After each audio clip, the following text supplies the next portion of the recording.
할렐루야, 할렐루야. 인사하십시다. 잘 오셨습니다. 최고의 복된 자리에 오셨습니다. 최고의 은혜 자리에 오셨습니다. 이 시간 우리 하나님 말씀으로 함께 하실 줄로 굳게 믿으시기 바랍니다. 한 잡지사에서 앙케이트를 냈습니다. 많은 사람을 대상으로 앙케이트를 냈는데 질문이 뭐냐 하면 요즘 어떻게 지내십니까? 어떻게 살고 계십니까? 그렇게 하고 질문을 냈는데 일본 제일 많은 응답자가 뭐냐 하면 그럭저럭 살고 있습니다. 그렇게 대답을 했다라는 거죠. 그 다음에 프로테이지가 나오는데 두 번째 많이 나온 대답이 뭐냐 하면 정신없이 살았습니다. 이렇게 대답을 하더라는 거예요. 세 번째로 많이 나온 응답자의 수가 뭐라고 대답하는가 하면 죽지 못해서 살고 있습니다. 이렇게 대답하더라는 거죠.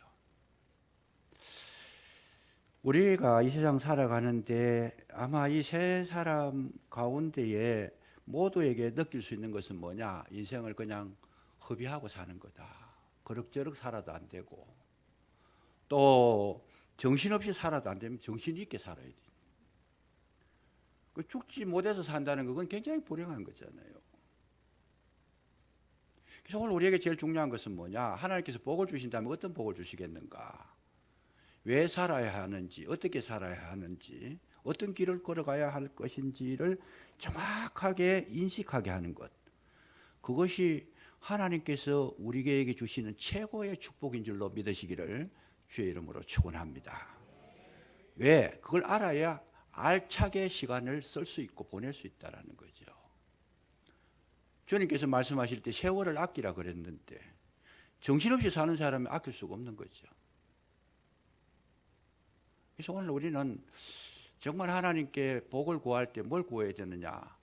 하나님 정말 제대로 살아갈 수 있는 어디를 향하여 가야 되고 무엇을 해야 되고 하나님께서 원하시는 뜻이 무엇인지를 분별할 수 있는 그 능력을 주시옵소서. 기도하게 되면 하나님께서 합당한 은혜를 베풀어 주실 때에 우리의 인생의 목적지를 설정해 주시는데 이 시간을 통해서 그 은혜가 임하시기를 또 한번 주의 이름으로 축복합니다. 알아야 된다는 거죠. 하나님께서 우리에게 인간의 목표도 있지만 하나님께서 우리에게 주시는 목표가 뭘까? 우리를 구원하신 목표, 우리가 살아가야 될 그 어떤 꼭지점이 있다라면 그것이 어딜까? 하나님의 뜻은 한 가지밖에 없습니다. 그게 뭐냐 하면 저와 여러분을 거룩하게 만드는 것인 줄로 믿으시기 바랍니다. 지난번에 말씀드렸지만 에베소서 1장 4절에 주 안에서 그 사랑으로 말미암아 거룩하고 흠이 없게 하려 하십니다. 그래서 우리의 목표가 뭐냐? 우리가 거룩하게 되는 것이 목표라는 거예요.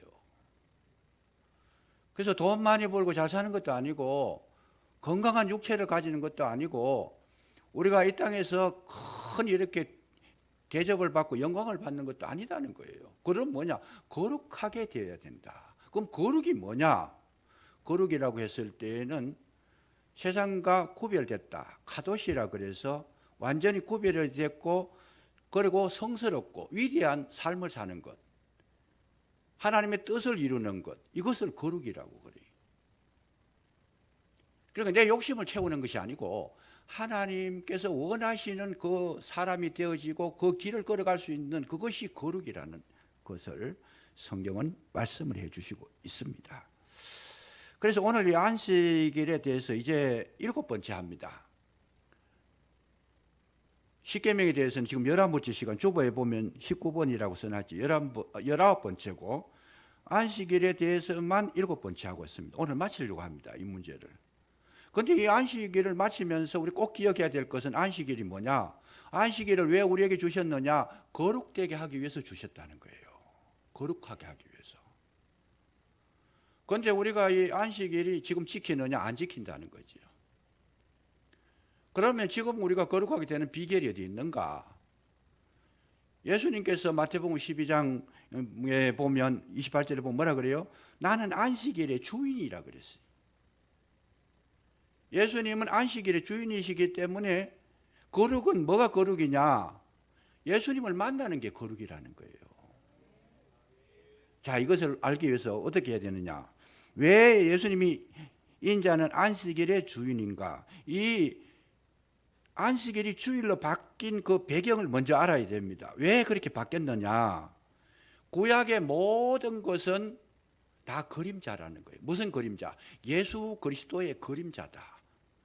그러니까 예수 그리스도를 알게 하기 위해서, 나타내기 위해서, 표현하기 위해서 안식일도 주셨고 모든 걸 주셨는데, 실체가 되신 예수님이 이 땅에 오셨으니까 구약의 모든 것은 사라진 거예요. 지금은 우리가 안식일 지키는 거 아니에요. 안식일 지키는. 왜? 안식일은 예수님이 안식일의 주인이라 그랬으니까, 주인이 오셨으니까 안식일은 지금 그 효력을 다 한 겁니다. 그래서 구약의 성경은 모든 것이 뭐냐? 예수님이 장차 오시는 것에 대한 예표로, 그림자로 오신 것이다. 예를 들어서 절기가 있습니다. 6월절이다. 그건 예수님이 장차 십자가에 못 박혀 돌아가실 어린 양으로 오시는 예수님을 상징한 것이 6월절이다. 그 말이죠. 그게 뜻이에요. 그게. 그러면 그 다음에 무교절을 지키는데, 무교절은 뭐냐? 누룩 없는 빵인데 죄가 없으신 예수 그리스도다. 장차 예수님 오실 텐데 예수님은 죄가 없으신 분이다. 그리고 77절, 그때의 절기는 뭐냐? 예수님은 이 땅에 오셔서 첫 열매가 되러 오신 분이다. 구원의 가장 큰 첫 열매가 되기 위해서 오신 분이다. 나팔절을 지킵니다. 나팔절이 뭐냐? 나팔절은 장차 나팔을 불고 오시는데 심판하러 오시는 예수님이다. 다시 오실 예수님이다. 그런 뜻이죠. 초막절, 마지막 절기 초막절이 뭔가?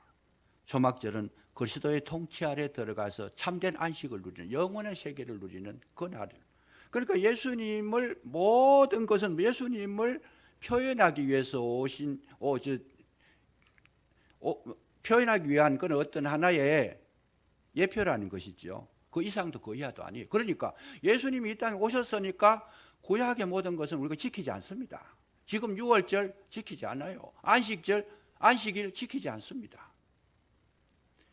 지금 초막절 유대인들은 지키지만 예수님이 오시는 것을 인정하지 않았으니까 저들은 지킬 수 있어요.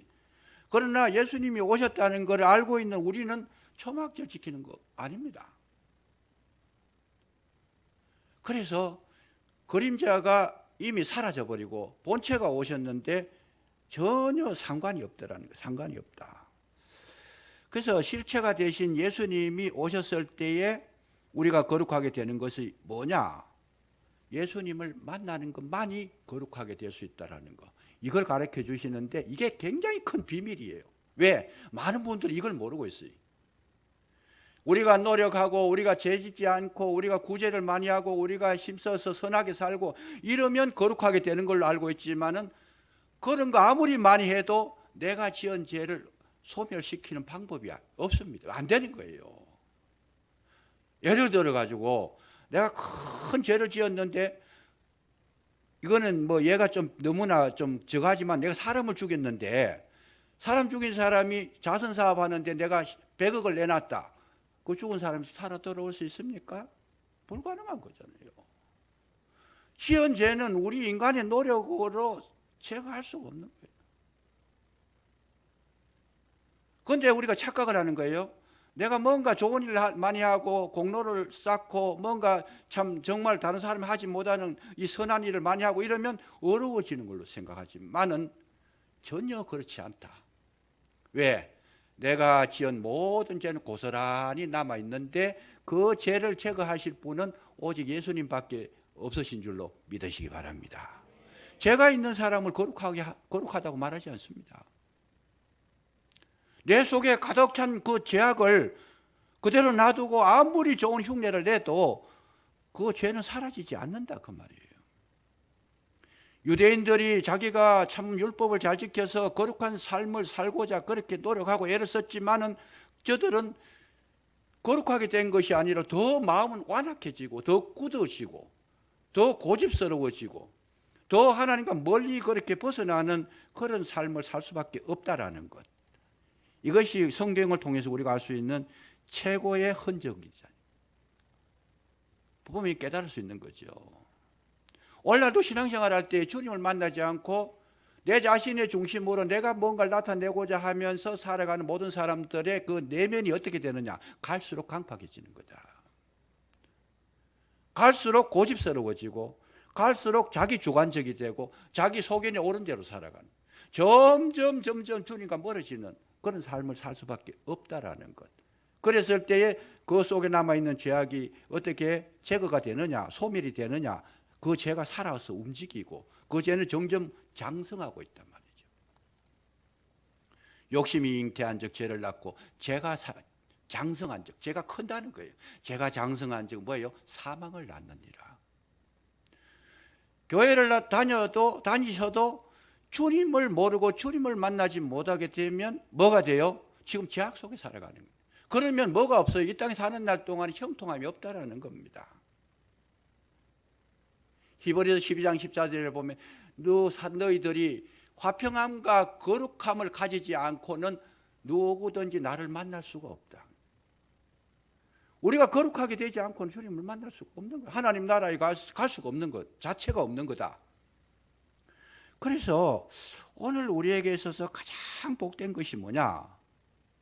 내 스스로 어려워지는 것이 아니라 주님을 만남으로 십자가의 보혈을 의지해서 주님께서 대속해 주신 그 은혜를 경험할 때에 저와 여러분의 모든 죄악이 그 순간 사함을 받게 되고 정결하게 되고 거룩하게 될 줄로 믿으시기 바랍니다.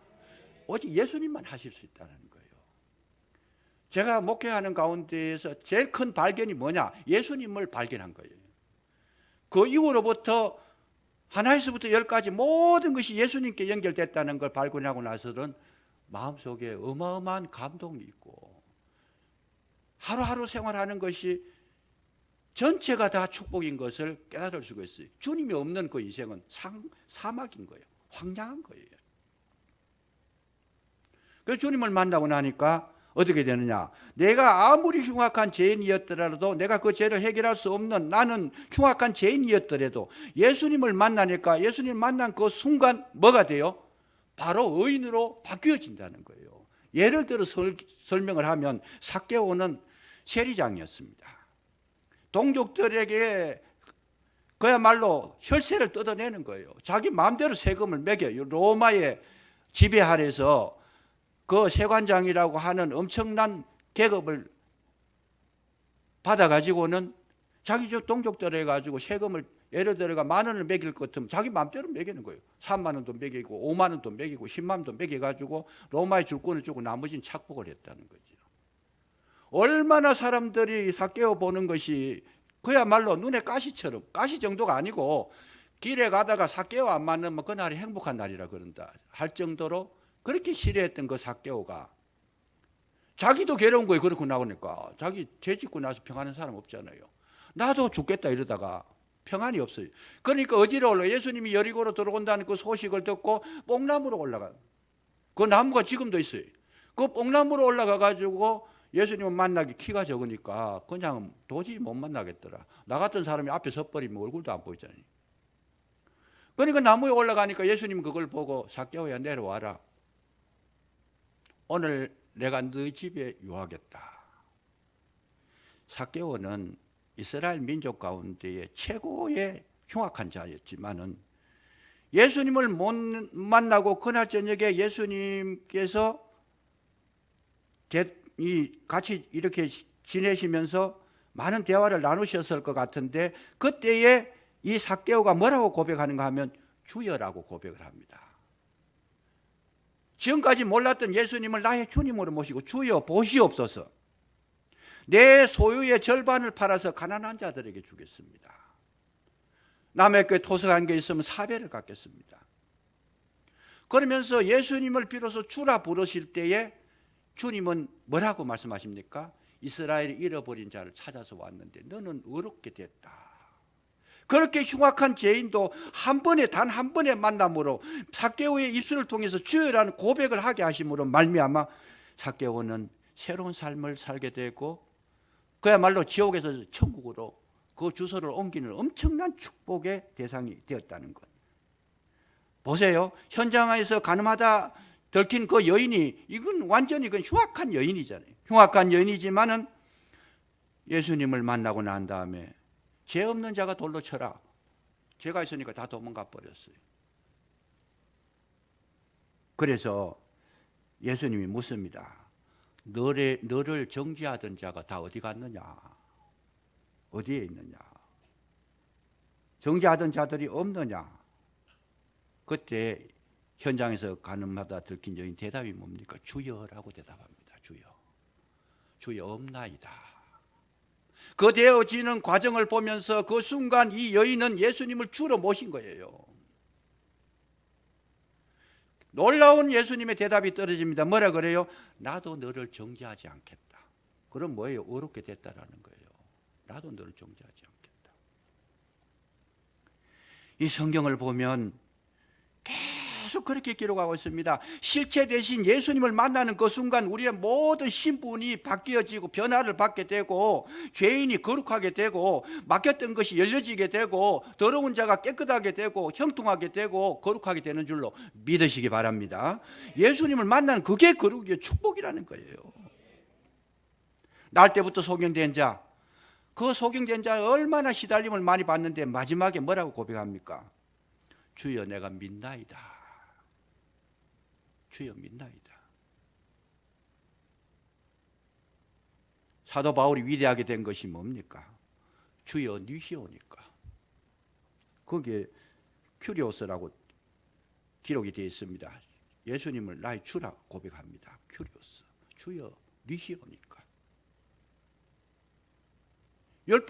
율법학자로서 정말 많은 그리스도인들을 핍박하고 피를 흘리고 죽였던 그가 예수님을 만나가지고 주라고 불렀을 때 비로소 그는 하나님 앞에 가장 존귀한 그릇으로 쓰임을 받게 됐더라는 것.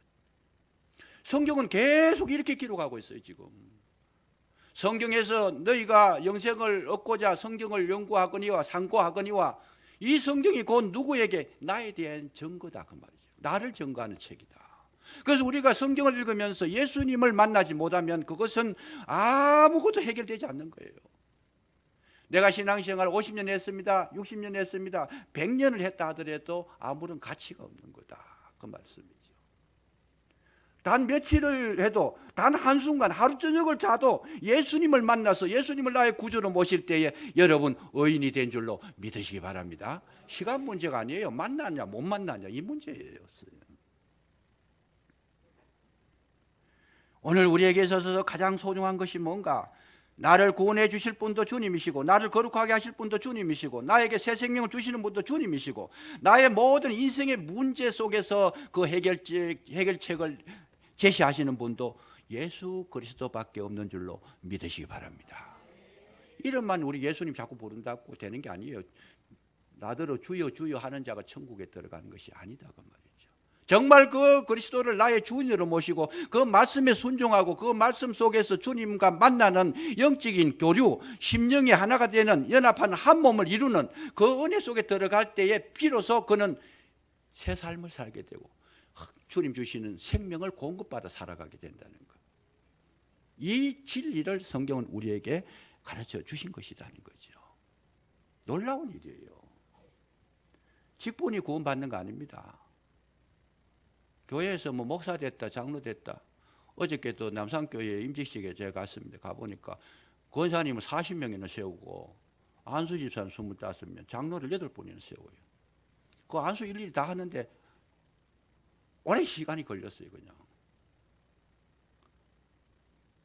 근데 그 직분을 받는다고 굉장히 축복하고 뭐 많은 사람들이 축가를 하고 막 꽃다발 가고 뭐 이렇게 환영을 하는데 그게 중요한 게 아니라 직분을 받는 것도 소중하지만은 정말 중요한 것은 뭐냐? 주님을 만났느냐? 오늘 우리에게 이 문제입니다. 이 문제가 해결되는 그 순간 여러분 이 한 시간이 우리 인생의 최고의 복된 날인 줄로 믿으시기 바랍니다. 얼마나 귀한 날인지 몰라요. 그래서 이 성경에서는 뭘 말씀하시죠? 오늘도 주님은 우리를 위해서 일을 하시는데 어떤 일을 하시느냐? 요한복음 5장 17절에 보니까 내 아버지께서 이제까지 일하시니 나도 일한다. 어떤 일을 하시느냐? 주님은 저와 여러분을 찾아오셔서 만나시는 일을 하고 계시는 줄로 믿으시기 바랍니다. 성령으로 오셔서 우리 심령 속에 들어오셔서 주님을 만나주시고 주님 안에 있기를 원해서 그 일을 계속하고 계신다는 거예요. 그 일을. 그러면서 그렇게 주님을 만난 자를 그냥 놔두시는 것이 아니고 내가 이 땅에 있지 아니하니까 주님께서 만나주시고 만난 심령들에게는 어떤 일을 하느냐? 너희들은 내가 해야 될 일을 너희들이 해라는 거예요. 대행자로 세워주신 줄로 믿으시기 바랍니다. 정말 주님을 만난 자들이 해야 할 일이 또 있어요. 그게 뭐냐? 내가 만난 그 주님을 다른 사람에게도 주님을 믿도록 가르쳐 주는 거. 내가 만나지 못한 사람은 예수님을 전가할 수가 없어요. 나도 못 만났는데. 예수님을 나도 못 만났는데 누구에게 예수님을 전가하겠어요? 그래서 예수님을 만나지 못한 사람들의 특징을 만나면 무슨 이야기 하겠어요? 어느 백화점에 가니까 물건이 좋더라, 싸더라, 박인 세일 하더라. 저 사람 옷 입었는 거 명품이네. 우리가 못 보던 거네, 물 건너간 거네. 이런 이야기 하는 그거밖에 없어 할 게 없어. 왜? 예수님 만난 경험이 없으니까. 정말 주님을 만났다면 뭘 해야 되겠어요? 예수 그리스도를 전가하게 되는 줄로 믿으시기 바랍니다. 왜? 그분이 생명이니까. 그분이 우리에게 길이 되시고 그분이 진리가 되시고 주님만이 우리에게 인생의 모든 문제를 해결할 수 있는 가장 소중한 하나님이시기 때문에 주님을 만나시고 주님을 전가하는 일, 주님께서 기뻐하시는 일을 행하는 자가 가장 복된 줄로 믿으시기 바랍니다. 돈 버는 거 하시지 말라는 이야기가 아니에요. 돈 많이 버셔야 돼요. 그러나 그게 주된 것이 아니고 정말 주님을 나타내고 주님이 기뻐하시는 일을 행하게 될 때 하나님께서 그 삶을 책임져 주신다는 뜻이에요. 우리가 해야 할 일은 그 일밖에 없습니다. 주님을 나타내고 주님의 나라를 증거하는 것. 1954년에 베를린 장벽이 세워지기 전에 동독과 서독 사이에 문제가 생긴 겁니다. 2차 대전이 끝나고 나서 독일이 전범이잖아요. 2차 대전이 끝나고 나가지고 이 독일이 나뉘어집니다. 동독과 서독으로 나뉘어질 때 동독은 누가 다스리느냐? 소련 사람이 와서 다스리고 서독은 누가 다스리느냐? 미국과 영국과 프랑스가. 동독은 공산주의 사상이 들어가 있는 사람이 다스리고 여기에는 서독은 자유주의. 그래서 이 선을 꺼가지고 못 넘어가도록 막아버렸는데 그렇게 막히기 전에 이 동독에서 살던 사람 전부 다 서독으로 다 넘어갔어요. 나는 공산주의가 싫다 그 말이죠. 그러니까 넘어가는 인구가 몇칭하면 270만 명이 넘어간 거예요. 270만 명이. 자유를 찾아서. 그런데 다 동독에서 서독으로 가는데 딱 한 사람이 지금 서독에서 동독으로 넘어가고 있어요.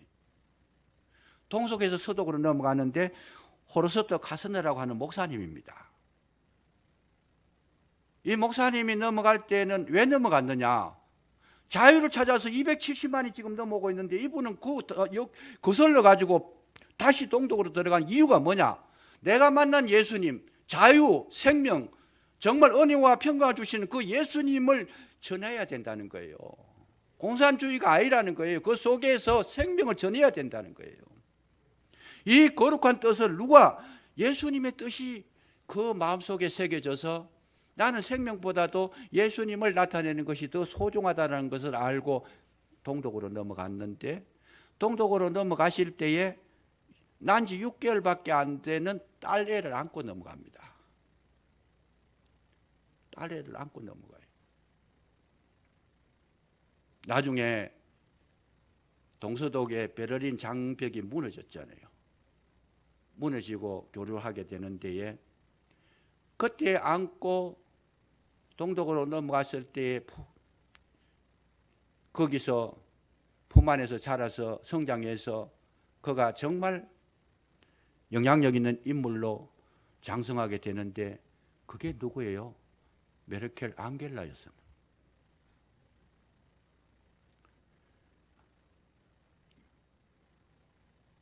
독일을 다스리는 위대한 지도자가 되는 겁니다.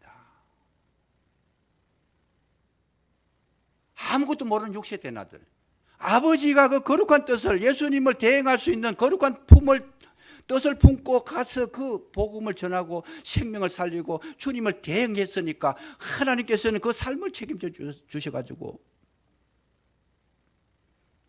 위대한 역사를 일으키게 된 줄로 믿으시기 바랍니다. 우리는 주님의 대행자로 살면 주님은 저와 여러분의 삶을 책임져 주신다는 거예요. 이게 소중한 겁니다. 정말 소중한 겁니다. 하나님께서 책임져 주시는. 어디를 가도 내가 너의 방패가 되고, 어디를 가도 내가 너의 구원의 뿔이 되고 너의 산성이 되고 너를 지켜 보호해서 너희 머리털 것 하나 상하지 않도록 내가 지켜주겠다고 하는 약속이 하나님의 대행을 하는 그 삶 속에는 언제나 함께 일하시는 주님이 계시는 줄로 믿으시기 바랍니다. 얼마나 귀한 일이에요. 나살 잡고 내가 사는 게 아니에요. 생명을 사랑하고 주님이 하시고자 하는 뜻을 이루고 주님의 손발이 되어서 주님의 눈이 되어서 주님의 마음을 가지고 우리가 이 땅에 살아가게 될 때에 이 땅에 살아가는 것 자체가 우리에게는 축복이 되고 우리에게는 기쁨이 되고 우리에게는 감사가 되는 줄로 믿으시기 바랍니다. 내가 하는 건 힘들지만 주님이 해주시는 건 쉬워요. 그냥 나는 주님의 일을 하는데 주님은 내 일을 하신다. 그래서 우리가 해야 될 일은 뭐냐? 너희는 먼저 그 나라와 그 일을 구하라. 그래야면 이 모든 것을 더하시리라. 주님이 책임져 주신다는 거죠. 내가 살려고 바둥바둥 해놔도 평생 모았던 거 여러분 그러면 안 되겠지만은 평생 모아놨던 그 재산 하루아침 날아갈 수도 있어요.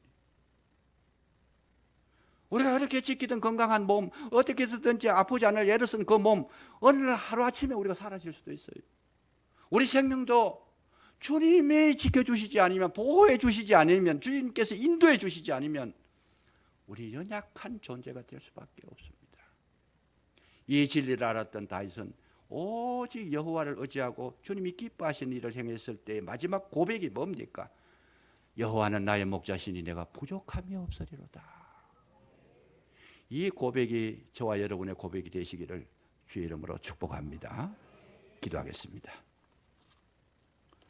감사합니다.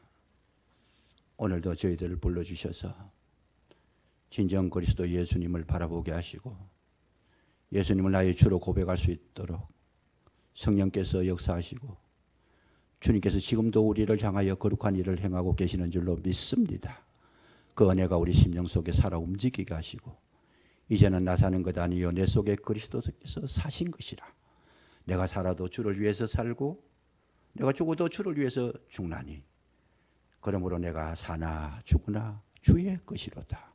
고백하며 믿음으로 승리하는 우리의 삶이 되도록 도와주시옵소서. 항상 성령의 충만함으로 우리를 이끌사 복된 인생 되게 하실 줄로 믿사오며 그리스도 예수 이름으로 감사기도 드리옵나이다. 아멘. 뜻을 생각하시면서